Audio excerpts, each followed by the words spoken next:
Canelo-Chavez Jr. Undercard International Media Conference Call. My name is Victoria, and I will be your operator for today's call. At this time, all participants are in a listen-only mode, and later we will conduct a question-and-answer session. During the question-and-answer session, if you have a question, please press star then 1 on your touch-tone phone.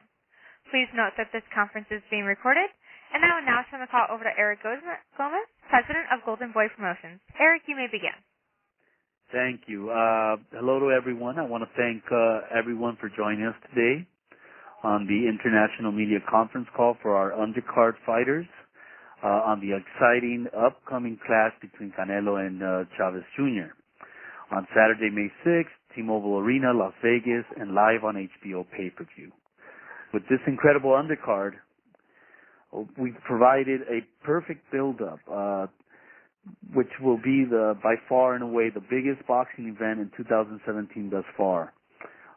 It's clear it's going to be an incredible event, and as you guys well know, the tickets are sold out already. However, we still have closed circuit seats priced at $75. They're all general admission, and you can purchase them at the MGM Resorts International Box Office or Concierge Desk. Tickets can also be purchased by phone with a major credit card, and the phone number for that is 1-800-745-3000. Tickets for theater screening for Canelo and Chavez Jr. can be purchased online on www.phantomevents.com or at participating theaters. I want to thank, before we get started, I want to thank a few people that are involved in the undercard and are instrumental in making this happen. Camila Stefan from Eye of the Tiger, our partner with Lemieux. Paco Damien with Paco Presents. Mario Arano from Arano Box. Joe DeGuardia, Star Boxing. And Ralph Heredia, which is the manager for Joseph Diaz. Also, I can't continue without mentioning our sponsors, our incredible sponsors that have helped us out for this event, and they've been great. The last few years, Tecate, Born Bold, Hennessy, O'Reilly Auto Parts, Adriana's Insurance, and Interjets. And lastly, I want to thank HBO, the best television network for boxing, which will broadcast the televised undercard live on pay-per-view. Thank you for everything you do, HBO. And now, I want to introduce to you the first fighter on this call, and that is Manuel Tino Avila. Manuel's undefeated, 22-0. He'll be opening the pay-per-view in a great match against Joseph Diaz, and he's coming straight out of Northern California. So I want Tino to say a few words to introduce yourself. Tino? How's it going? Great. Thank you, Tino. Thank you. We'll get to the questions shortly. Right. Now, obviously, as you guys know, he's going to be facing Joseph Diaz, another undefeated fighter, Olympian, 23-0. This is really going to be a great matchup. Joseph has been on HBO numerous times, and, he's looking to make a statement on this pay-per-view. So, Joseph, if you could introduce yourself, say a few words. What's up, everybody? It's Joseph Diaz. Just can't wait to fight night, May 5th. Beautiful. Thank you very much, Joseph. Okay, we can open it up to questions. Thank you. If you would like to ask a question, please press star then 1 on your touch-tone phone.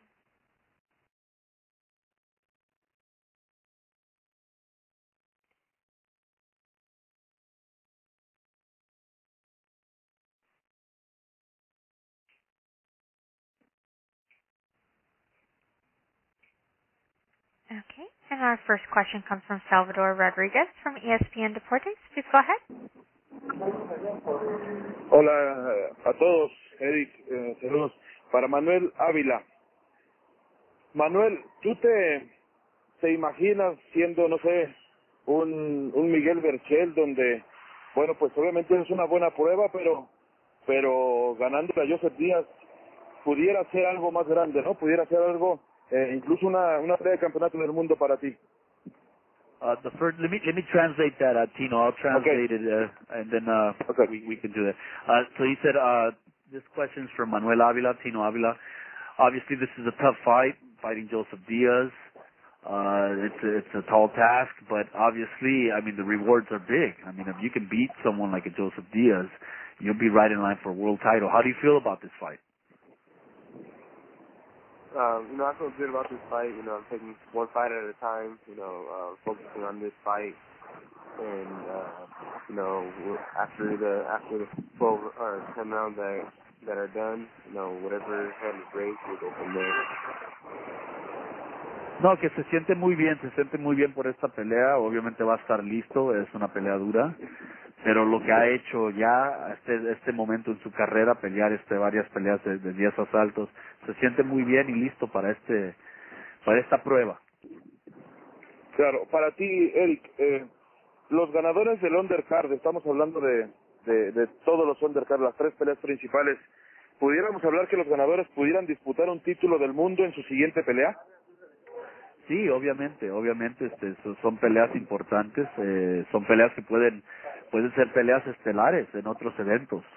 En esta pelea aquí 2 prospectos invictos, es una gran pelea. Cuando tú sabes muy bien que cuando 2 peleadores invictos pelean, siempre es una pelea de mucha emoción, mucha técnica, y el ambiente se va a poner muy bien en esa pelea. Va a pelear Reyes Matthysse, es una pelea importante, ex campeón monarca. También Matthysse obviamente podría pelear por un título con cualquiera de los campeones. Y Lemieux, pues ha demostrado que todavía tiene mucho que dar en el deporte y acaba de ganar una pelea importante. Y otra victoria por Lemieux lo va a llegar más cerca a una pelea grande con Canelo o con Golovkin en una revancha, o con Chávez, o con quien sea de los campeones. Perfecto, gracias por ahora. Gracias, Salvador.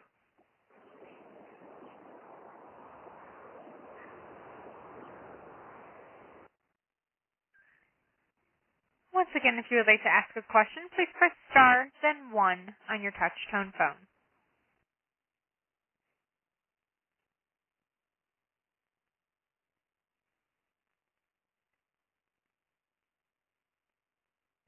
And there are no questions at this time.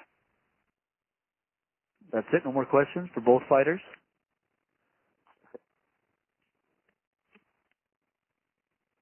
Okay, let's have some closing statements. Tino, if you want to say something in closing before we move on to the next fight. I know we'll both be ready May 6th, and good luck to Joseph Diaz. Beautiful, thank you. Okay, Joseph, a few words. Yeah, I just want to thank Oscar De La Hoya, Golden Boy Promotions, Eric, Robert, and everybody for giving me this opportunity to fight on such a big card, and I want to thank HBO as well for giving me an opportunity to fight on the best network. May 6th is going to be a great night of boxing.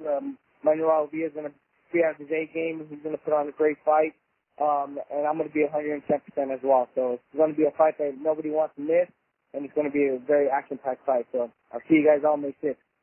Great, thank you. Thank you very much. All right, guys. We'll see you guys soon. Train hard, and we'll see you guys in Vegas. Okay, I'll see you soon.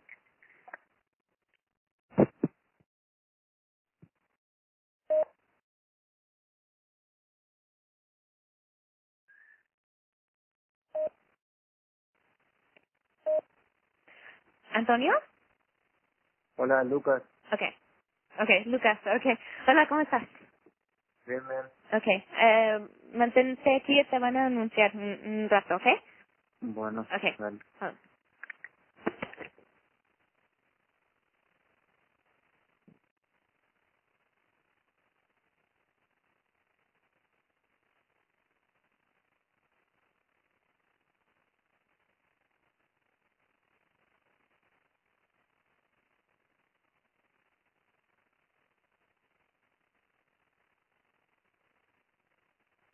And please stand by as we are connecting the next 2 fighters.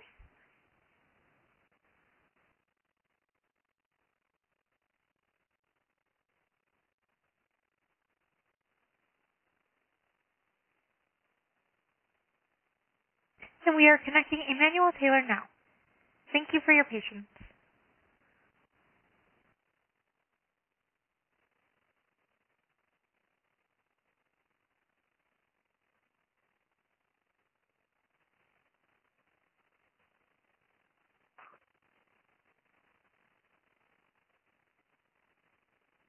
And due to technical difficulties, we are going to go ahead and start with Lucas to make opening remarks. Please go ahead.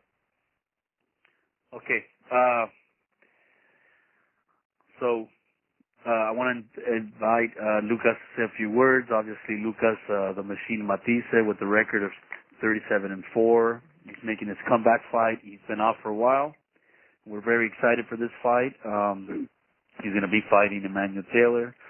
So I'll introduce Lucas a few words. Lucas, ¿qué tal? Eric Gómez, si podría saludar nomás a la prensa, por favor, unas cuantas palabras.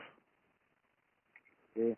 Hola, ¿qué tal? Bueno, la verdad que un saludo para todos. Acá estamos en Indio, entrenando a la orden de todo el día con mi papá Mario, mi cuñado Mario Narváez, el profe, y bueno, trabajando muy bien acá en Indio. Okay, perfecto. He wants to say hi to everyone. Good morning, and he's in Indio right now training. He started his training camp in Indio, and he's training with, as you guys well know, Joel Diaz, who's his new trainer for this fight, and some of his old team. His father's with him, Mario, and getting ready for the fight. So he's excited for the fight. So let's go ahead and open it for some questions. Once again, if you would like to ask a question, please press star then 1 on your touch-tone phone.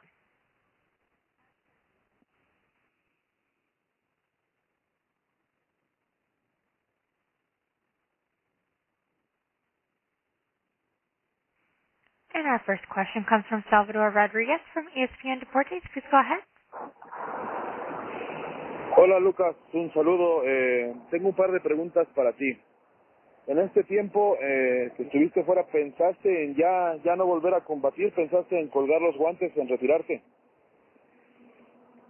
No, la verdad que no había pensado eso. Lo que sí tenía un poco ganas de descansar. Eso nada más. Había tenido muchas peleas duras, mucho entrenamiento duro con situaciones. Y nada, la verdad que tenía ganas de descansar. Okay, deja traducir eso, chavo, antes de que... Claro. Okay, claro. So the question was, Lucas, good morning. Did you ever think at any point of retirement because you had this long layoff? And Lucas said, no, not at all. I never thought about retirement. I just wanted to rest. I had a string of really tough fights, and I just needed some time to rest, and that's exactly what I did. I rested. Y segundo para ti, Lucas, ¿cómo te gustaría llevar tu carrera ahora que regresas? ¿Te gustaría ir rápido? ¿Te gustaría ir pelea por pelea, paso por paso? Emmanuel Taylor no es un rival a modo, un rival sencillo. ¿Con qué ritmo te gustaría llevar tu carrera? No, sí, la verdad que bueno, primeramente hay que pasar a Taylor, sí que es un rival que tiene experiencia, que ha peleado con buenos peleadores, y nada, tengo que estar bien preparado. Y después, pasando esta pelea, me gustaría que, bueno, que para eso trabaja mi promotor, ¿no? Que me dedique buenas peleas, igual. Okay, so the question was, for this comeback, obviously this is a comeback fight, but after this, what's next? Do you want to go fast and go after some big names, or do you want to go fight by fight? What's your game plan for this part of your career, second part of your career?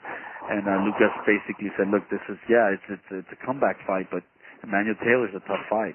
It's not an easy fight. He's a fighter with a lot of experience. He's a tough fighter.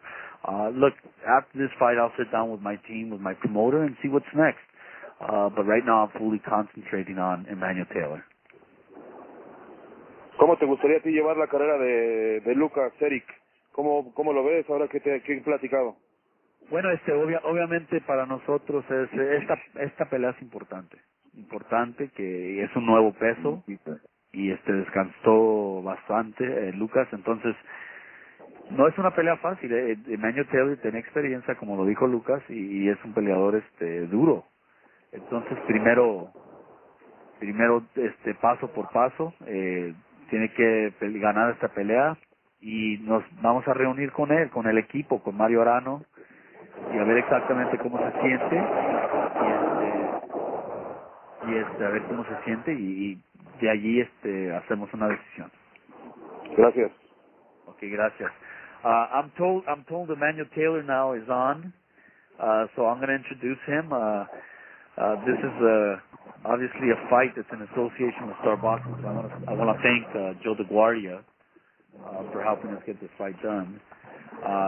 Emmanuel Tranzformer Taylor has a great record, 20-4, 14 knockouts. It's a great opportunity for him. So if you could please say a few words, Emmanuel, and say hi to the press. Say it again. If you could just introduce yourself and just, say hello to the press. My name is Emmanuel Tranzformer Taylor. I'm coming out of Edgewood, Maryland. I've been boxing for about 20 years now, and I'm just looking forward to May 6th. Beautiful. Thank you. Thank you very much. Okay, so we can open it to questions for Emmanuel Taylor as well. Our next question comes from Dan Rafael from ESPN. Please go ahead. Thank you very much. Hello, everybody.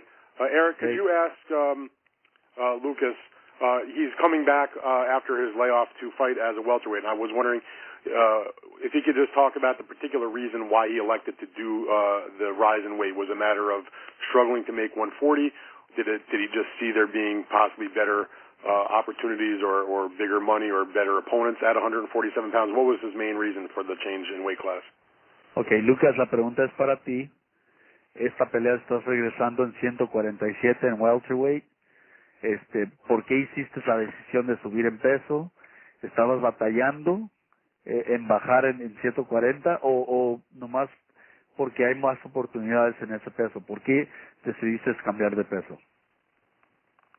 No, decidí más que nada porque, bueno, de los 16 años que doy 140, hoy tengo 34, creo que las dos últimas peleas me costaron un poco, y nada, para tener un cambio en mi carrera también, y para buscar nuevos desafíos. I felt that I had to make the change. I had been at the weight for a long time. I'm 34 years old now. And the truth is, the last two fights, they were a struggle. I struggled a little bit the last two fights in making weight.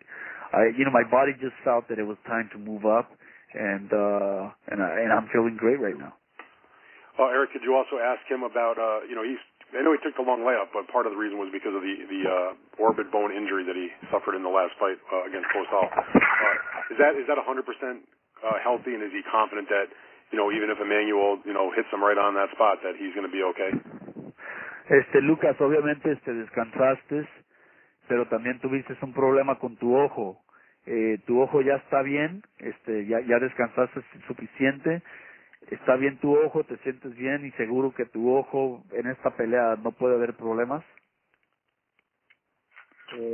No, la verdad que bueno, fue el golpe de la pelea nada más. Después me dejé de dejar el ojo y estaba muy bien. Ahora apenas llegué acá a Los Ángeles, me fui con los médicos, me hicieron chequeo y estaba todo bien, así que no va a haber problema. Yeah, no, I feel confident there's not going to be any problems with the eye. I had a training camp in Argentina, and I was training out there, and I had nothing wrong with it. I got hit plenty of times there, and now, I changed my training camp. I'm out here in Los Angeles, in Indio, actually, and I've been sparring, and I feel confident that there's not going to be any problems with the eye. Eric, this is going to be his first fight with Joel, correct? Yes. Okay. Could you ask him, the guys he lost to are Garcia and Postal. Does he have any, I know Emmanuel's a solid fight for him, tough fight. Does he have any desire in the future to have rematches with either of those guys? The Garcia fight was a pretty close fight. The Postal fight, we know what happened there, but does he have desire to ever see these guys again in the ring? Lucas, la pregunta es, ¿quisieras tener una revancha? Peleaste con Dani García, perdiste, y con Postol, la última. ¿Tienes ganas de una revancha con esos dos peleadores? Sí, seguro. Yo estoy dispuesto para pelear como siempre. Después de esta pelea, mis manejadores sabrán qué pelea buscarme, pero yo estoy dispuesto a pelear con cualquiera. Yes, of course. Look, I'm willing to fight anybody. I always want to fight the best. Of course I would. But it's up to my team. It's whoever you guys tell me to fight, I'll fight. All right, I have a question for Emmanuel. Hello, Emmanuel. You there, Emmanuel? Emmanuel, you there? You might have it on mute. Emmanuel, are you there? You can unmute your phone. Can you hear us, Emmanuel? And it does look like Emmanuel is having technical difficulties and dropped off, and we will announce when we have placed him back in. Okay, no issues. I'll if he gets back in, I'll punch in. But anyway, thank you, Eric, for translating. Gracias, Lucas. Okay, thank you, Dan.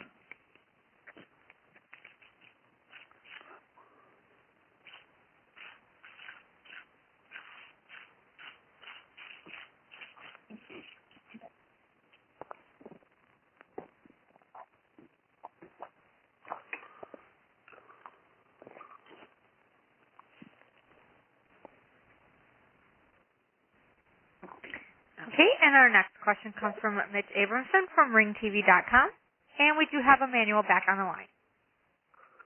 Okay, thanks. Hi, everybody. Just to kind of piggyback on Dan's question, my question is to Lucas. Lucas, do you view this fight as kind of just a test at 147? And if you don't feel comfortable, would you consider dropping back down to 140, or are you definitely at 147 at this point in your career? Lucas, la pregunta es para ti. ¿Tú consideras esta pelea como una prueba en este nuevo peso? Y si no te sientes bien, quizás podrías bajar otra vez a 140, o ya decidiste quedarte en este peso. No, ya decido quedarme en este peso. Estoy haciendo un buen trabajo para adaptarme bien. Seguramente me voy a tener que adaptar. Es un cambio más, así que si no, me voy a quedar en el 140. No. I've decided to stay at this weight. I feel very good at this weight. I've been working really hard, and I feel comfortable at this weight.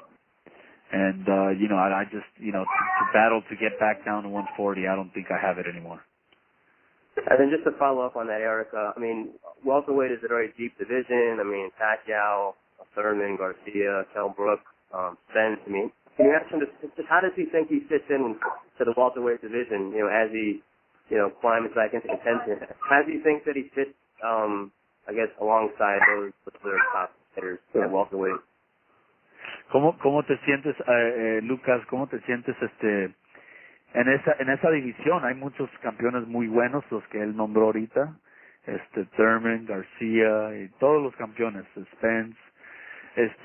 ¿Tú te sientes que puedes, capaz de pelear con esos gran campeones en esta división?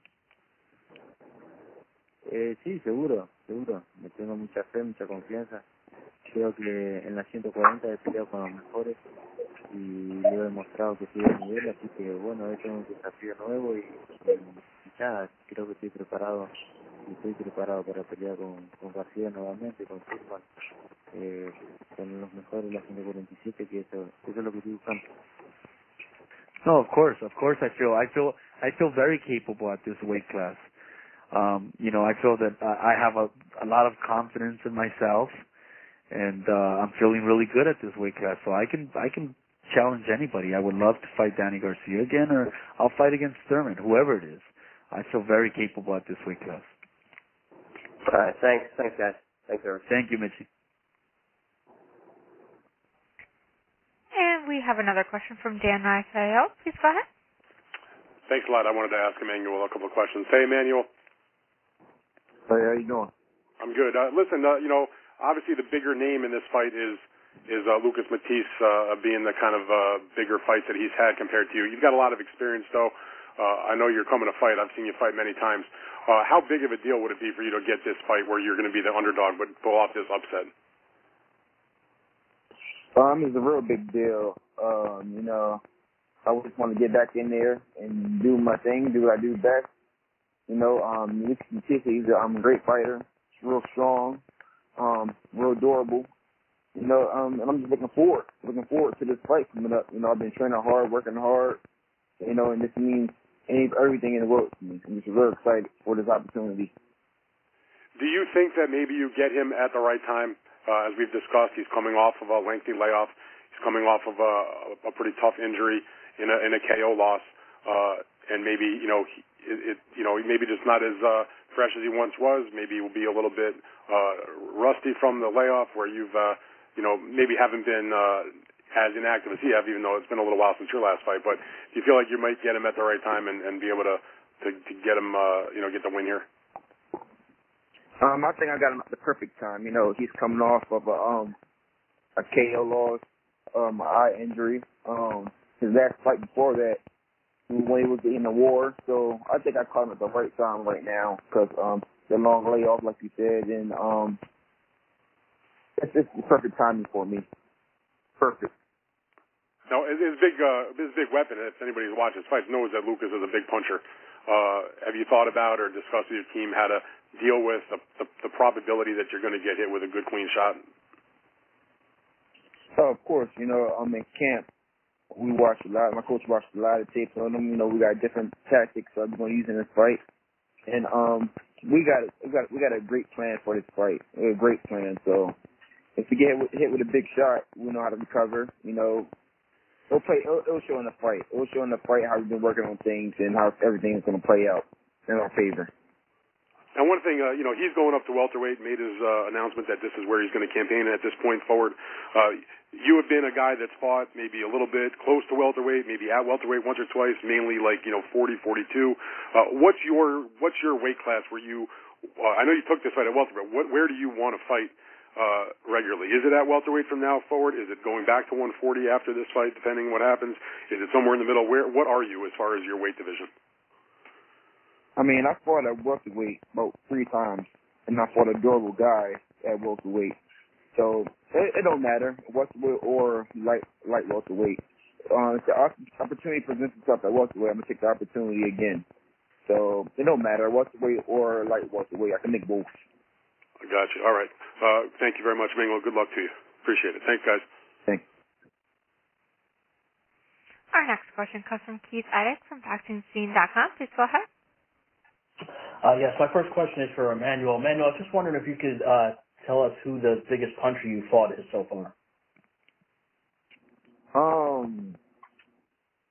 I wouldn't say the biggest puncher, but he had a little snap was Adrian Bronner. He wasn't the biggest puncher, but he had a little snap to his punches. I never really fought somebody with a big punch that really stung me. But I would say Adrian Bronner was a little snappy. Not the biggest puncher, but he got a little pop to him. Okay. In your fights, was there a point where you felt you were hurt by anybody, or not really? Absolutely not. I always recover very quickly. No, I've never been really hurt at all. If I got dropped, I would get right back up and shake it off, and that's about it. But never been really hurt in a fight. Okay. I know you were down in the fight against Victor Ko. And you were down against Mayfield also any other times, or no? Yeah, Mayfield, it was a flash knockdown. Hit me in the back of the head, and I fell down. They called it as a knockdown. So I popped right back up and won the last 2 rounds after that. So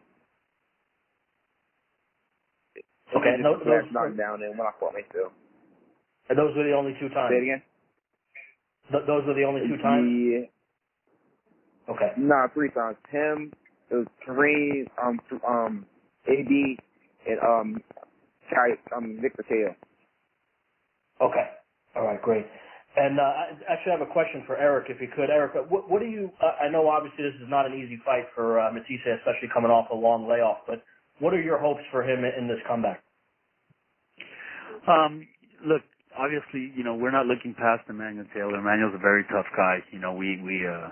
I was involved in the Adrian Broner fight and also in the Orozco fight, and he put up a great fight with both fighters.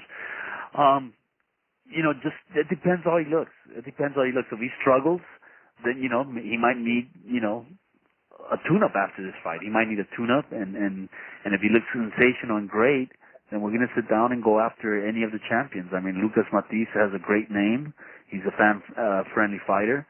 I think the TV networks love him. He's been on Showtime. He's been on HBO, number of times. So any of the champions would love to fight him, and it would be a great fight because of his style. So it really depends on this fight. We'll see how he does. Look, there's a chance he could lose this fight. and he might want to retire after if he loses this fight. So this fight is very, very important to all of us. Okay, Eric, can you ask him about what made him want to change trainers and how it's been going with Joel Diaz so far, and what maybe he's helped him with thus in camp? Definitely. Lucas, la pregunta es para ti. ¿Por qué decidiste cambiar entrenadores y cómo te ha ido con Joel Díaz hasta este momento? Nada, después la última pelea me volví.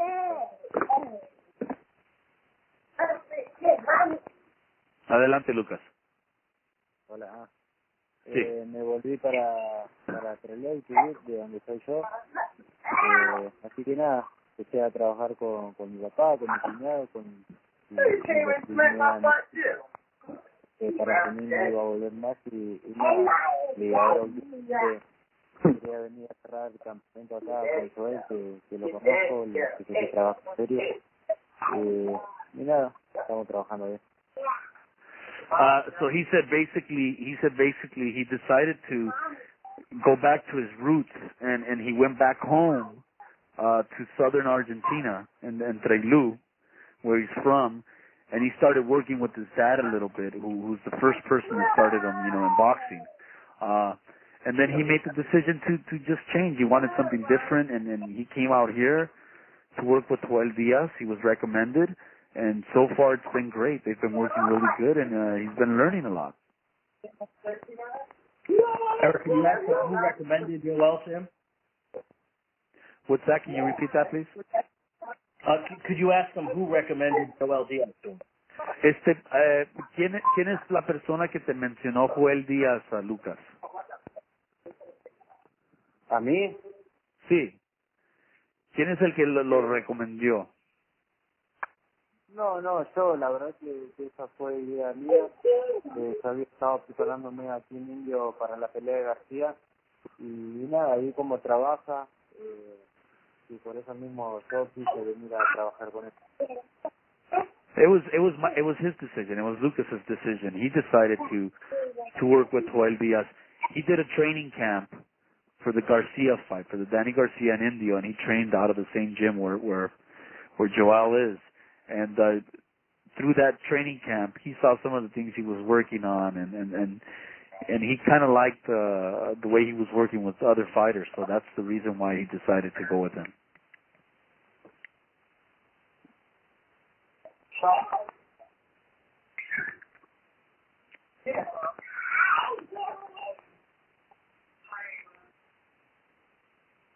Hello? I think he's done with the questioning. Okay. Any other questions? There are no more questions at this time, and we will now be turning our attention over to David. Okay, great. Okay, so thank you guys. Lucas, ya es todo. Unas palabras nomás para cerrar. Bueno, muchas gracias por llamarme. Acá estamos en Indio entrenando muy duro para hacer más. Así que bueno, nos vemos allá. Muchísimas gracias. Un saludo para todos. Okay, he said thank you all for being on the call. I'm in training camp here in Indio, training really hard for the fight. I'll see everyone in Vegas. Thank you for the support. Okay, now Emmanuel, if you want to say some closing comments.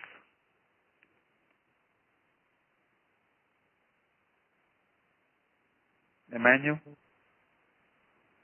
Okay, we might have lost Emmanuel again, so that's fine. Okay, so we can get started with the next one for the next fight. Do we have both fighters on the line, Marco Reyes and David Lemieux? Yeah. Okay. Marco Reyes, ¿estás en la línea?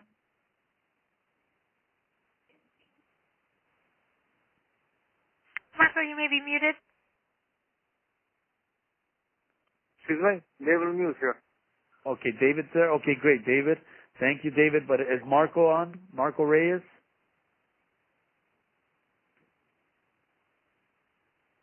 Okay, let me introduce David. David, how's it going? It's Eric Gomez. I'm really proud to introduce very hard-hitting David Lemieux. He's coming off probably, thus far, knockout of the year. and fighting just 2 months later on this great pay-per-view. He's got an incredible record, 37-3 with a bunch of knockouts, almost all wins by knockouts. And I want to introduce him and to say a few words. David, if you could just say a few words to the press, please. Hi guys, hi everybody. I'm extremely excited to be on. Of course, I didn't take much break since the last fight when I did the great job against Curtis Stevens with the great knockout I had against him. I took just 1 week off and then headed back to the gym. When he announced me that I was fighting on this show, I couldn't say no. You know, it's a great opportunity. It's all the Mexicans in the world are going to be there. So I didn't want to.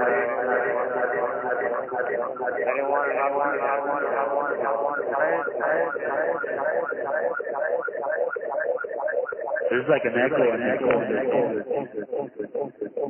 Yeah, there's an echo. Okay. I think there's an echo on my phone.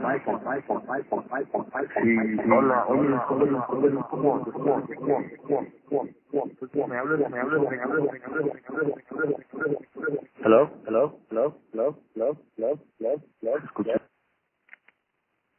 Okay, just stand by here. We're having some technical difficulties. Hold 1 second, please. Okay, I think it's done now. There's no more. David, are you still on? Yeah.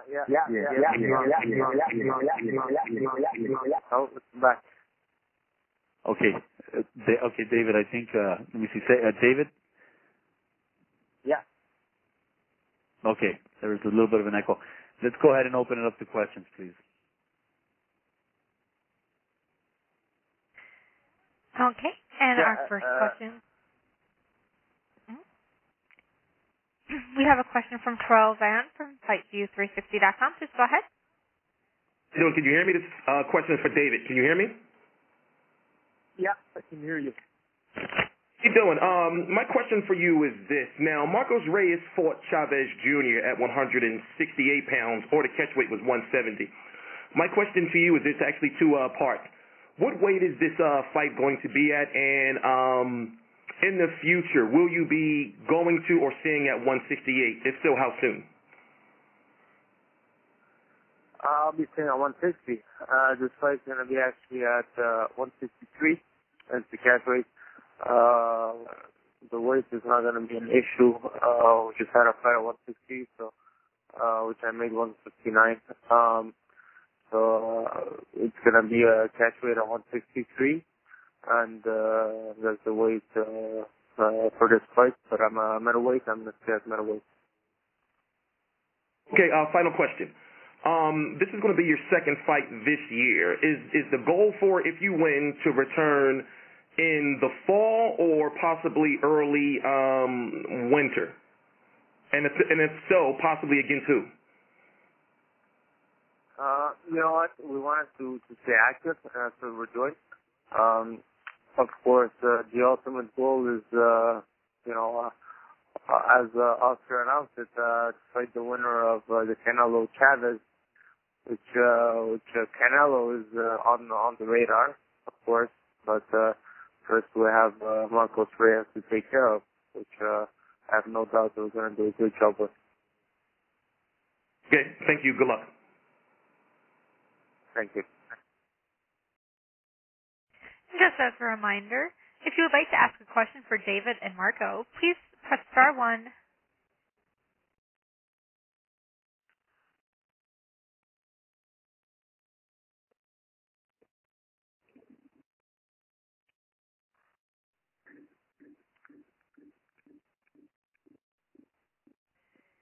And our next question comes from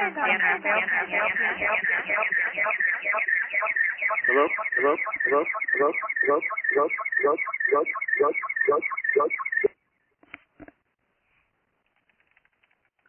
Hello?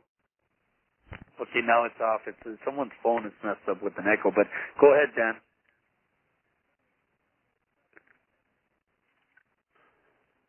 Can David hear me? Dan? Yeah, Dan, we can hear you. You're there. Go ahead. You can ask your question. Okay, no, I was just saying hello to David. I don't know if David, can you hear me? Yeah, I can hear you now. Okay, great. Thank you very much. David, you were talking about your knockout against Curtis Stevens. Obviously, it was spectacular. Marcos Reyes has been known as a very tough fighter, but he did get stopped in the 7th round by Elvin Ayala 2 fights ago. Elvin Ayala has been a pretty good boxer for many years, but kind of a journeyman guy and not a big puncher at all. And so I wonder, when you look at that on his record, and you know that he got stopped by a guy like Ayala, who's not a puncher, and you're one of the best punchers in boxing, coming off that absolutely sensational knockout against Curtis Stevens. Are you just licking your chops to touch this guy and think you can get rid of him? I think he's in big trouble. but of course, in boxing, you don't head to a fight thinking that you're gonna knock somebody out. He is a very tough opponent. He did a great fight against Chavez Jr. We're not underestimating him. We're going to be ready for 10 rounds if it's necessary, and 10 hard rounds. I'm going to be ready for anything, and I'm going to go in there strong. I'm there to make another statement, and of course, I want to be the best, and I got to fight like the best. So come May 6th, I'm gonna give the best of Lemieux. When you have 33 knockouts in 37 wins, and most of them, are pretty impressive, pretty crowd-pleasing, exciting knockouts. You're not stopping guys, on cuts. You're not stopping guys, with a 3 or 4 punch combination and the referee jumps in. Many of your knockouts are of the 1 punch variety, where you're putting guys out for a 10 count, a 20 count maybe. So how is it, when you've done that so many times, that you don't go into a fight thinking you're just going to do it again? I mean, that you have to sort of get the mentality that, you might have to go 10 rounds on a given night. Yeah, it's a very good question. I learned my lesson in a certain fight that the power is not it's not a game plan. It's a tool. The game plan is to be ready for anything. When I go against any opponent, I always expect to fight the best of that opponent and to fight them at the best, and to make sure I'm ready to fight them for 1 round or for 12 rounds if necessary, and to fight them strong. So when I train, I have that mentality now. I don't just go in for knockouts and to think that they're gonna go out in the first 3 rounds. I'm ready to knock them out for 12 rounds if necessary, and I'll be strong for the duration of the fight. All right, I have another question for you, David. You fought on the undercard of Canelo's fight when he fought Amir Khan, and you knocked out Glenn Tapia. That was last May. Now a year later, on another Canelo Alvarez undercard against Chavez, you're fighting again. Obviously, you're both with the same promotion company. I think most people would look at a matchup between Canelo Alvarez and David Lemieux and say, hey, that would be a pretty exciting fight. What do you think you have to do to get that fight? Because obviously a lot of people want to see Canelo, the Chavez fight's happening, no guarantee he wins. A lot of people want to see him fight Triple G down the road after that. But you're obviously sitting there as obviously a big possibility to get a chance to fight him. Is there something you think you need to do? Have you been given any assurances or promises by your management or your promoter that, you are, up in the bullpen, so to speak, as an opponent to take on Canelo at some point? How do you continue to go through these undercard fights knowing that you're going to be an option but having not actually yet gotten the fight? Well, after what I do May 6th, I'm gonna put myself in a position where everybody's wanna see Canelo Lemieux. I'm not asking for a position. I'm gonna put myself in a position. So what I do with Marco Reyes will put me in where I want to be fighting against Canelo. But first, I'll take care of Reyes, who's a good fighter. Thank you. Eric, could you address that? I mean, you guys promote Lemieux. He's scored some good knockouts. He's been on a lot of your television cards, and now he's on another one of Canelo's undercards. We all know they're in the same weight class. Can you just speak to the possibilities or to the long-term future of the possibility of Golden Boy making that match between Canelo Alvarez and David, assuming these guys keep on winning their fights? Well, obviously, whenever you have an exciting fighter like David, he's good for any fight. He's probably one of the most. You said it yourself. I mean, his knockouts are incredible. So, it's something that we've talked about. It's something that I know David wants. It's something that Canelo's interested in as well. But it depends. Look, they have very tough fights.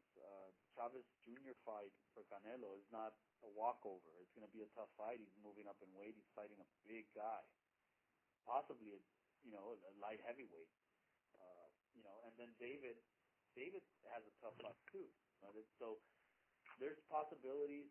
I think immediately next, Canelo wants to fight Golovkin. We've made that very clear to everybody. Canelo said it. We've said it. Golovkin said that he wants that fight. We continue to negotiate for that fight. But if for whatever reason that fight doesn't happen, yes, David would be in line.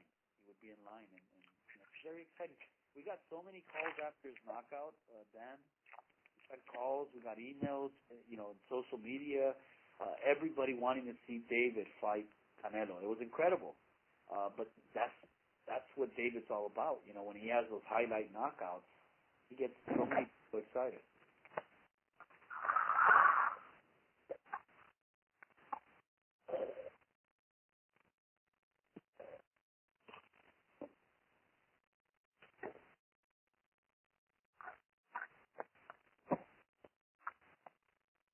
All right, and our next question comes from Francis Tacklet from RDS. Please go ahead. Hi, Eric. Hey, how's it going? I'm fine. There were strong words on David after his defeat against Golovkin. What changed on your perception since his victories against Curtis Stevens or Fabius in Montreal? I mean, look, David learned from those fights. He obviously with Golovkin, tough fight for David. I think he was competitive in the fight. He was doing well, but he learned a lot. He learned a lot from that fight, and obviously he's a better fighter from now. He's a different fighter now than he was first when he fought Golovkin. I know that, in my opinion, if he fights Golovkin again, it'll be. But that's what happens in a fighter's career. Many of the losses, they learn and they become better from their losses, more so than when they have a good win. So I think that David's grown. He's mature. He's a fighter that takes his craft and his business more serious now. And this is a prime example. He just fought in March, and he didn't take any time off hardly. He got back home, rested a couple of days, and was right back in the gym. So it helped him mature and become a better fighter. And that's, the David we have now. I will ask a question in French, David, and I will translate afterwards. Salut David, ça va bien? Salut, ça va bien, merci. Je veux savoir un peu, c'est quoi les dangers qui te guettent contre un boxeur là, qui est peut-être moins d'un niveau élevé comme les combats que tu as disputés là, au cours des derniers mois? Il y a toujours un danger contre n'importe quel boxeur, spécialement un boxeur qui est coriace comme Reyes l'est. C'est un boxeur que si tu n'es pas bien préparé, il peut grandement te surprendre. Puis c'est moi, depuis ma chirurgie que j'ai eue au genou, je suis en progression, puis je m'entraîne très très fort, puis on n'a pas ralenti depuis le dernier combat pour acquérir le but ultime qu'on veut. Puis ça c'est maintenant c'est d'affronter Reyes, puis de continuer pour un combat éventuel contre Canelo. Mais c'est sûr que faut bien prendre soin de le prochain adversaire avant qu'on regarde dans tout ça. Alors c'est sûr que contre Reyes, on n'a pas pris de break, puis ma première fois que j'ai lutté contre Stevens. So David, was the danger he faced against Reyes? He just responds that there's danger against every boxer, and he didn't stop since his last fight against Stevens, and he'll still continue to training and prepare for, he hope, a fight against Canelo. Thank you.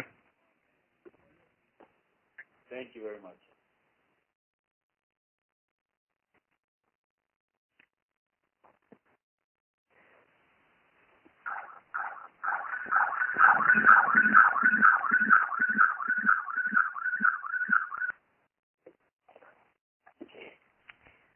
Right, and our next question comes from Francis Paquin from RDS. I already asked my question. All right, our next question comes from Mitch Abramson from RingTV.com. Please go ahead. Thanks. My questions were already actually asked, but I'll ask David another. David, you there? Yes, I'm here. Hey, David. Just curious. You know, I mean, your last knockout was, you know, I mean, very, you know, extremely impressive. When you knocked out Curtis like that, I'm just curious. I mean, was that scary to you, just seeing an opponent, you know, I guess rendered unconscious? And do you think, you know, heading into this fight, will there be any reluctance on your part to do something similar to your opponent? I mean, do you think, you know, were you scared for Curtis, and do you think that might carry over into this fight? You know, when I fight, I always want to expose the best of me. I want to go in there vicious and do what I do best. And I'm a knockout artist. I'm a power fighter from the first to the fourth round. So when I knock out a fighter, I obviously want him to wake up after 10 seconds, but not kill them. But Curtis Stevens was a different story. It sucked so much. He got what he got, but you know, it's a sport at the end of the day. And he got up and he was okay after that. So I was pleased for sure with my head. I don't want to hurt nobody on the long term. I'm just there to do my job, to give a great show, and after that, shake hands, good night to his family and to my family. Okay, great. All right, thanks. Thank you. Yeah. All right, and our next question comes from Keith Edek from BoxingScene.com. Please go ahead. Actually, my questions were already asked. Thank you. All right, and our last question comes from Dan Raphael. Please go ahead. I don't think I punched back in, so I'm good. Thank you. All right, and our last question comes from Terrell Van from FightView 360. Please go ahead. All right, how you doing, David? This question's for you. Can you hear me? Yeah, I can hear you. Yeah, nobody seemed to get your prediction on Canelo versus Chavez. Could you break that down for us? Oh, my prediction for Canelo-Chavez, you know, seeing the way that Chavez is training and the way he is fit and everything, I think people shouldn't underestimate Chavez, but we all know Canelo is a very good fighter, and we're all expecting Canelo to, you know, go out and beat Chavez and destroy him, but I don't think it's going to be a knockout. I think it's going to be a difficult fight for Canelo. Chavez is definitely a big boy, but if I had money to put, my money would be on Canelo. But it's definitely not going to be an easy fight. They're both very good fighters. But I think the edge is on Canelo. All right. Thank you, sir. Yes. Okay, any more questions for David? There are no further questions. Okay, great. Thank you. So we found out that echo was with Marcos Reyes. He's actually up in the mountains of Otomí training. So if any of you have any questions for Marco Reyes, you can email us at press@goldenboypromotions.com, and he'll answer your questions. It was hard to get him connected. He's up in those mountains, and the reception is really bad. So once again, I want to thank everyone for participating in our media call. David, if you can say some closing statements before we finish. Excuse me, I can't hear very well, guys. Sorry. Oh. If you can just say some closing statements, David, right before we're done. So just a couple of closing statements, and then we're finished with everything. Absolutely. Cinco de Mayo is going to be an explosive night. I'm very excited to be on. Fans, be watching. I promise a great show. I promise great fights on my behalf. I'm going to be in tremendous shape. I promise excitement. It's going to be an exciting fight. I'm very excited to be on and to give the fans a great night of boxing with the Canelo and Chavez fight at the end. So excitement is promised. That's great. Thank you. Thank you very much, David. We can't wait to see you in action. So thank you for being on the call. And I want to thank all the media that participated today and for all the questions. Again, we're sold out, but we do have closed circuit tickets still available. They're $75. Again, you can get them at the MGM Resorts International box office or at the concierge desk, or you can call 1-800-745-3000. Thank you very much, and we'll see you shortly at the fights in Vegas. Thanks. Thank you, ladies and gentlemen. This concludes today's call. Thank you for